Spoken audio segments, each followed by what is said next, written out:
Hello and welcome to Spotlight Indie. I'm your host, Frasier Armitage, part-time robot, full-time nerd, and joining me as co-host is the lovely Holly Tinsley. Hello, Holly. How are you doing?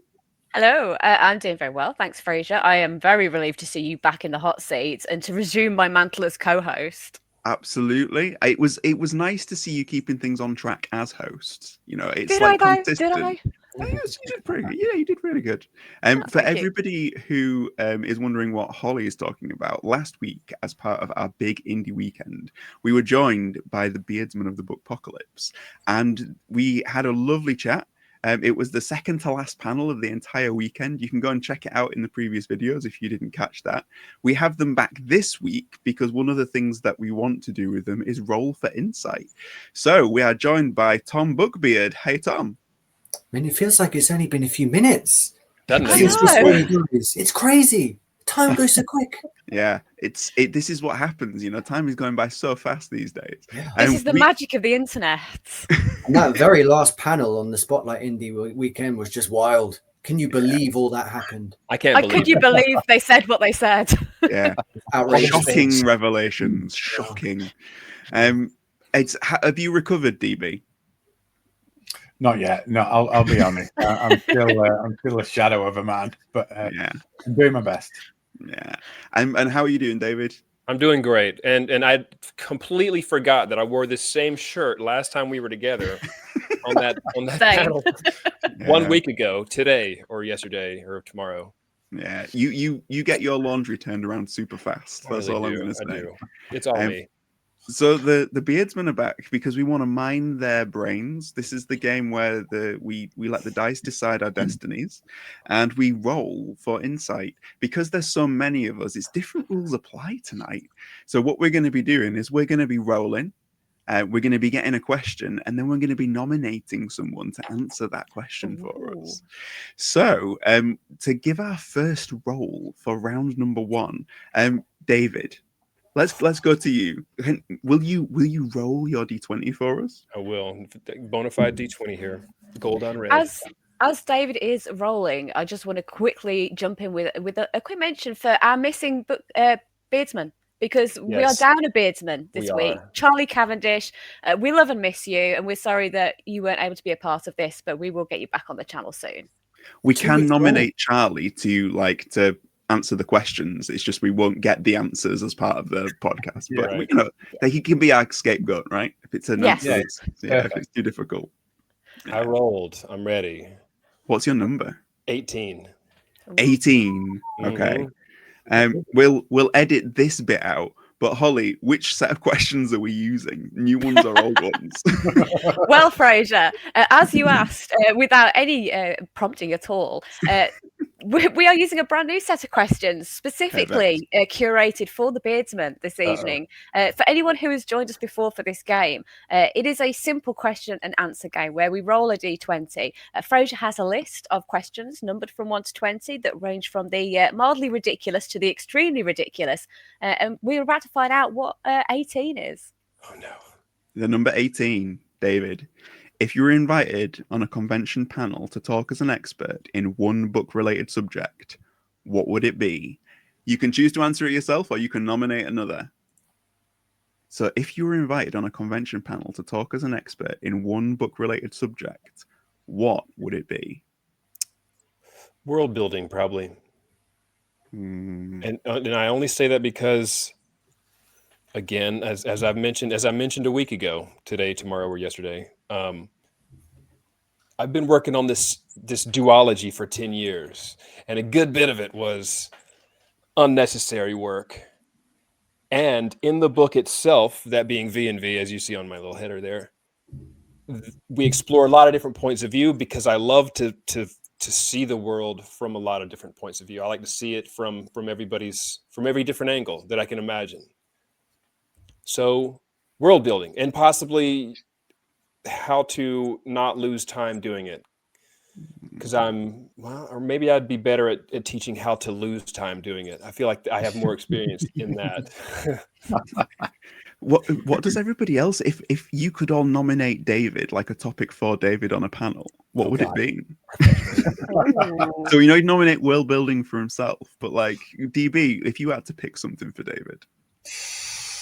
Oh, that seems unreasonably cruel. Bring it. We're all about unreasonable cruelty here on Spotlight Indie. It's our tagline. Yeah. I go on for David. I'll tell you what then. I would like to nominate David to talk about how far you can go into the realms of grim, dark, bloody, just horribleness before it becomes too much. Nice. The limits of grim. The Can I respond to that real fast? Yeah, go for it. I watched a panel. Which one was it? Historical fiction. Frasier, did you? This was a week ago, obviously. Yeah, totally. Yeah. And one of the questions, I feel like, no, was it that one or was it? No, it was. Was it the Blood, Wounds, and Battles? Yes, maybe? Charlie. Yes. Charlie was on it. Yes. Yeah. How far is too far? And the problem with me watching these is that I pause it every time I hear a question. I pause it and then I start thinking, how would I answer this question? And it all depends on the point of view. I think the answer for me is because I jump points of view. It depends on the point of view. If it were somebody who's a seasoned veteran, they wouldn't notice how shiny the entrails are that are hitting the sky. But if it's somebody who's never seen that before, they might smell it and hear it and feel it. Yeah. That's my succinct answer to that. You would smash a panel on that. See, look at that. How good is that? that was less unreasonably cruel and more sort of like epically awesome. You got to work harder at being crueler, DB. I was prepared for that. Interesting. What about you, Tom? I would have suggested David talk us through the correct application of the power stance while shredding it on guitar. Yes. Yeah. A full 60-minute panel on just that. Practice your horse stance. I'd do a horse stance for 60 minutes. But every time it's David's birthday, he posts a video online of him absolutely fucking killing it on guitar to a random metal or rock song. It's cool. And it's the only time I ever will, once a year. I mean, I'm thinking if maybe we could combine all of these things into just one panel. It would be the only panel you'd ever have to watch. Your world building of a grim, dark, power stance guitar player. There's a common line. I'd find it. Give me some time and I'd find it. I like it. DB, it's your role. Would you care to roll for us? Okay. Number 9. Number 9. So we have as number 9. Would you rather sell 1,000 books with a 3-star average or 100 books with a 5-star rating? Oh, grown. Just to mention, some of these questions are ridiculous, but most of them are evil. I mean, it's Holly writing the questions, right? We all know that. 100 books, 3 stars. Mm-hmm. It's 1,000 books, 3 stars. 100 books, 5 stars. Now, these are reviews as well, or at least ratings. Just ratings. Yeah. I think I'd go for the 5 stars, which might be an obvious answer, but just because if I write a book and 3 people read it, but one of those people adores it, then that's my job done. So it's not really about getting billions of 5 stars because I'm so great. It's just about giving that one person some joy, really. Mm-hmm. Yeah. I feel like that's a really good answer because I feel the same. I think as indies, like you just want your book to get to the right people who love it, right? It's not about them, mass sales. It's about the people who are reading it. And I think that's a really, really good answer. Yeah. I mean, I'd just like to say I'd like both. I would like the mass sales and the good ratings. That would be great. The mass sales are quite encouraging to make you write more books. We'll go with that. But freeing. Yeah. Somebody's listening to the stuff you're sat doing for hours on your own. Yeah.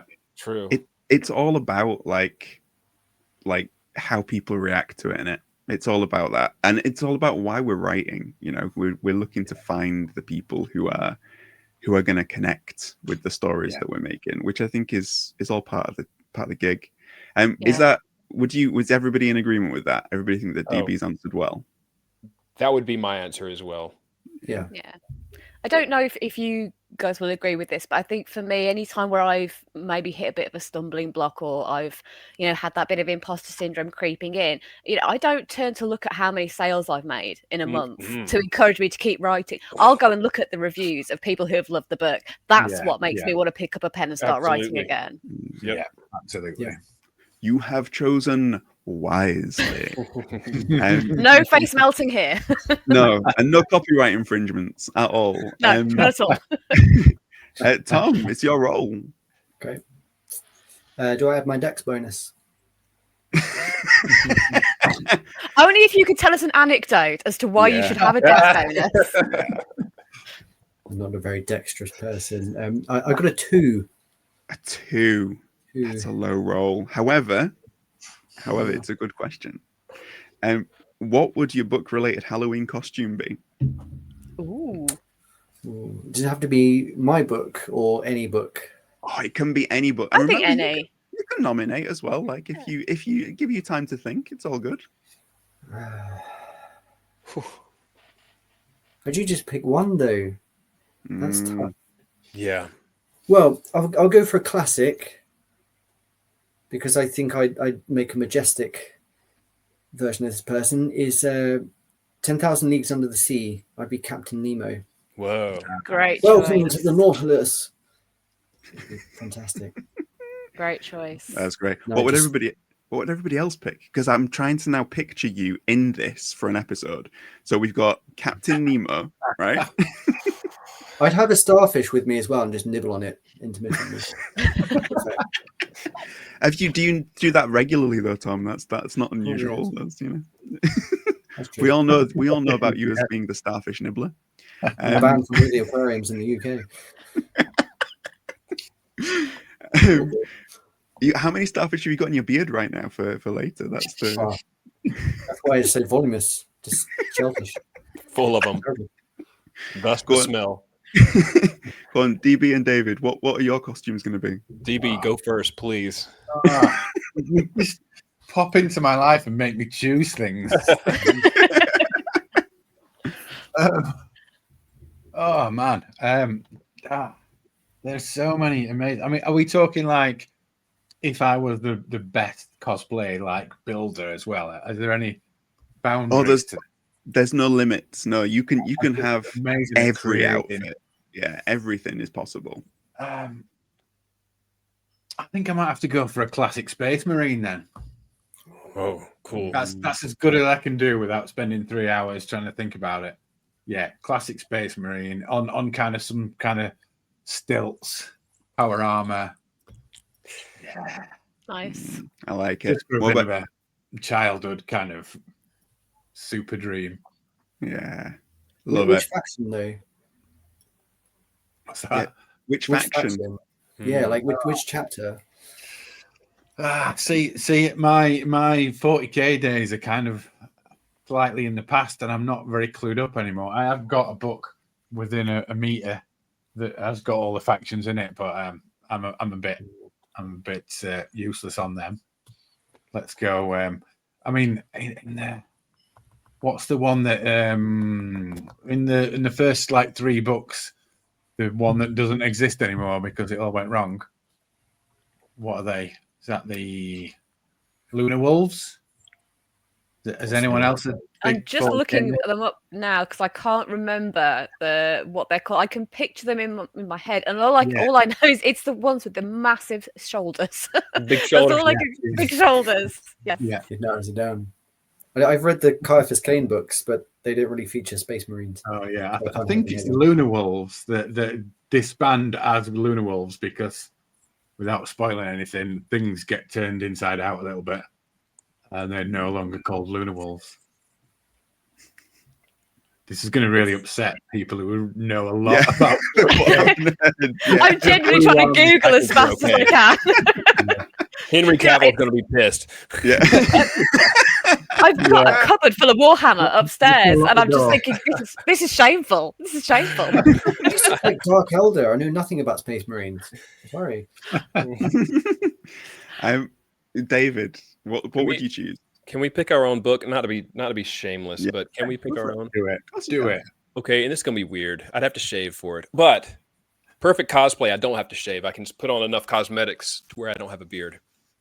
I'd be Bravinci the Batshit because I feel like physically I might most resemble her, and she's tall and slim, and she has essentially the equivalent of a brush axe. Well, I guess a halberd or a polearm, and it convinces her to do horribly gory. Well, I mean, she's on the right team, but she's a murderous, crazy person.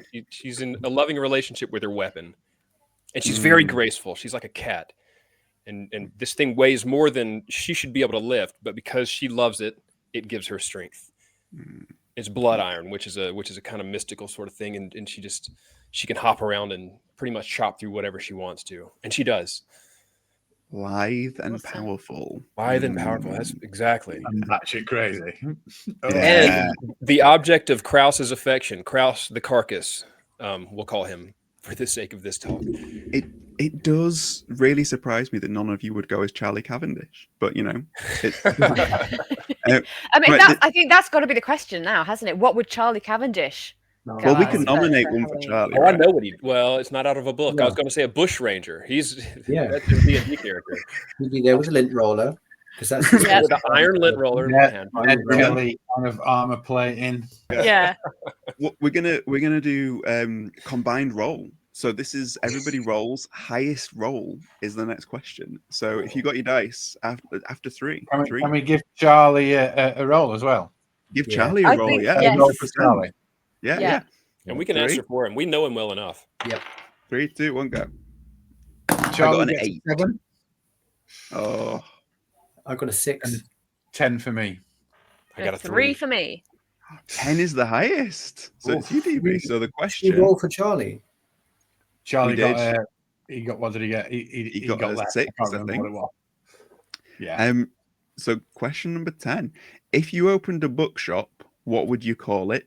And you get bonus points for terrible pun names. So this goes out to everybody. So what if you had a bookshop, what would it be? Oh man. Oh, God. this is. This Oh. could be months.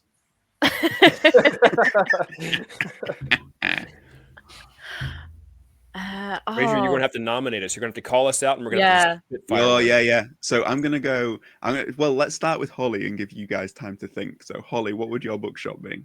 Oh no! See, now this is the thing because I genuinely am one of these people that if I see a shop that's got like a punny name, I will take a photo of it and send it to my husband. Especially like hairdressers, you know, we got like hair razors and things like that. So none of them are funny, but I find them funny. Yeah. I we've think got Curl Up and Die in Sheffield. yeah. See, this is the kind of thing that I would want. So I think I would go. Sorry, DB. Did you just say we've got to curl up and die in Sheffield, or did you say we've got a curl up and die in Sheffield? Curl Up and Die is awesome. Okay, I think if I was going to go down the pun names, it would be a dual bookshop. So it would be a bookshop and also a DIY shop where we would sell things like mops, brooms, things like that, and we would call it Read It and Sweep. Yeah. That is good, Somebody yeah. groaned. Yeah, That's what I wanted, the groan. I like it. Let's go to you, Tom. What would your ideal bookshop be called? So I would first find a pretty disheveled bookshop with plenty of nooks and crannies. And I would dedicate myself to obtaining as many copies, hardback and paperback as possible of Brian Jacques Redwall series. And because I'll be the owner and proprietor, I will call it Rackety Tom. Nice. Jeez. Oh, I like it. That is good. Let's go DB. Man. Have you got anything, David? No, I don't. Okay. Have you got anything, David? Great name very- for a bookshop. Like it. What about instead of going too punny? What about getting a bit controversial and calling it my bookshop the Splayed Spine? Ooh. People will be like, ooh. Like it. Good alliteration. It might be a talking point at least. Yeah. And when you're Yeah. talking to other people, they'll get a lot of spit in their face about it. So then they'll feel like they want to go visit because they'll be like, ooh. Like, if I've been spat on, it might as well make it worth it. So, Yeah, Splayed Spine. You don't want to get Like spat on unless it's worth it. Yeah. Quite. Go on. What would yours be, David? Fuckload of fiction. Yes. Yeah, Yeah. I would shop there, definitely. Yeah. I love it. And may I say that it occurred to me within half a second of you finally putting me directly on this, because this wasn't going to happen. And I'm going to tell you something. I think English people are better at naming things than Americans are. I think y'all have cooler pubs. You have cooler hair places. Only in Sheffield. Yeah. I would just like to say as well that there is a really obvious answer staring us all in the face, and it's that you should all open a bookstore together and call it the Four Beardsmen of the Bookpocalypse. Yeah. A glimpse into the future. Yeah. That's your destiny. Yeah. Quick, trademark it. Quick. Right. Should we give Charlie a role? Because Charlie's not here, but let's give him a role. So let's roll. Who's going to roll for Charlie? Do you know what? I'm going to roll for Charlie because I haven't actually. I am on the digital dice tonight. I was about to say, let's roll to see who rolls for Charlie. Yeah. Right. That is a 15. 15. Okay. So Charlie's question: what animal companion would you choose for your fantasy adventure? It's a wombat. Wombat. Oh yeah, it's got to be for know. Charlie, right? Yeah, definitely. It would be or one a of the. kangaroo. Or a spider, or a humongous huntsman spider. Yeah, That'd be Charlie good. likes to take pictures of the various wildlife he encounters in his day-to-day life and puts them on the Beardsman group. So we have had snakes, spiders, some things we don't even know what they are, nor does he. Do you think like a koala would be good because you've got the fuzzy cute aspect, but then if you need it to do some damage, it's got the claws, right? That could be good. It could climb up trees for you. Carry it on his back and then thrust it at people. What a weapon! The flying koala. Could be the drop bear. That's a fictional animal from Australia. Yeah.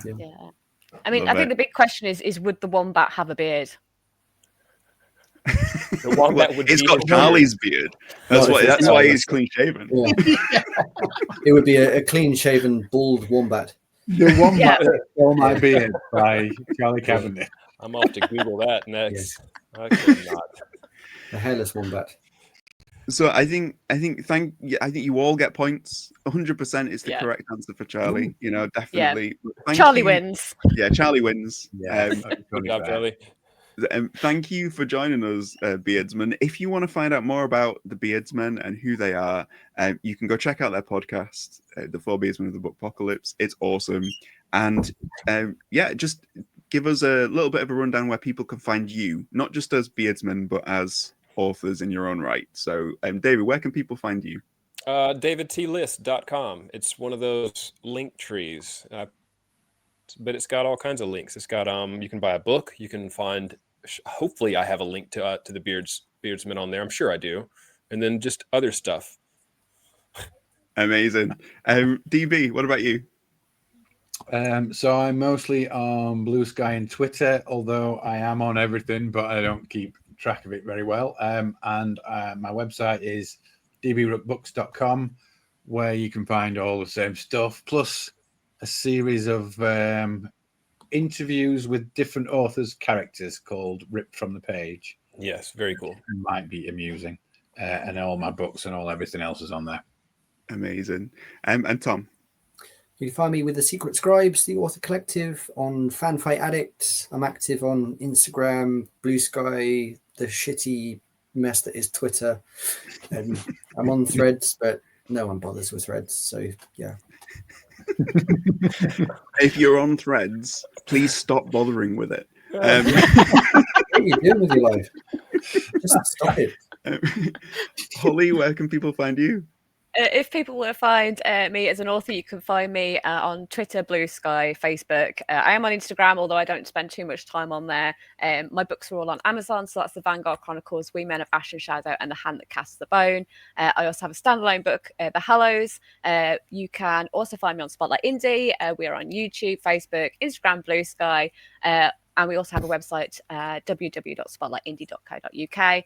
We've got lots of good things coming up on the channel.